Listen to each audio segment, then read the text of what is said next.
राजपथ जो अंग्रेज सम्राट के सम्मान में नाम रखा गया था, उसका नाम बदलकर कर्तव्य पथ रखा था।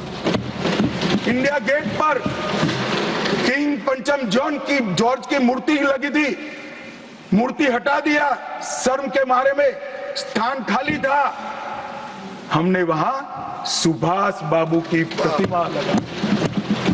मान्यवर, नेवी का चिन्ह जो देकर गए थे वही चलता था।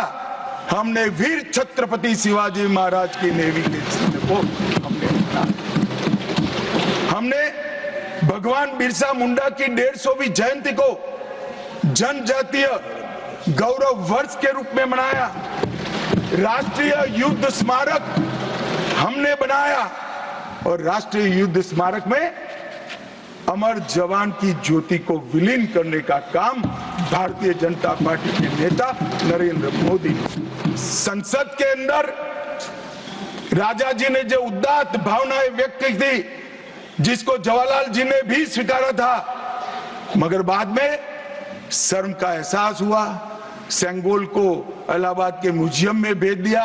नरेंद्र मोदी जी ने विधिवत तरीके से सेंगोल को संसद के अंदर प्रस्तावित कर नई संसद बनाई और विश्व भर में चोरी की गई मूर्तियां, आर्टिफैक्ट्स जो थे वो 345 हजारों साल पुराने हमारे मूर्तियां और आर्टिकल्स, उसको वापस लाने के लिए हमारे विदेश मंत्रालय ने काम किया। न्यू एजुकेशन पॉलिसी, पूरा देश अंग्रेजी में चले, ऐसे षड्यंत्र चले इतने सालों तक।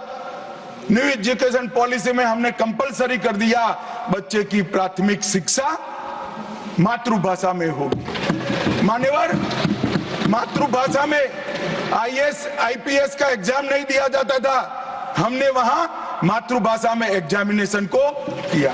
अभी तमिलनाडु के सदस्य बोल रहे थे, पहले आप जिनके साथ बैठे हो उनके शासन में तमिल में आईएएस आईपीएस का पेपर नहीं लिख सकते थे। आज तमिल मीडियम में बड़ा हुआ बच्चा गर्व के साथ देश का टॉप ब्यूरोक्रेट बन सकता है। ये व्यवस्था हमने करी। मान्यवर, अंडमान और निकोबार के द्वीप समूह का नाम जो अंग्रेज रखे थे वो छोड़कर गए थे। सुभाष बाबू ने जब अंडमान निकोबार जीता तब उन्होंने नामकरण किया था शहीद और स्वराज, उसको भुला दिया गया। आजादी के बाद फिर से अंग्रेजों का नाम वापस लाए, नया न रखो कोई बात नहीं।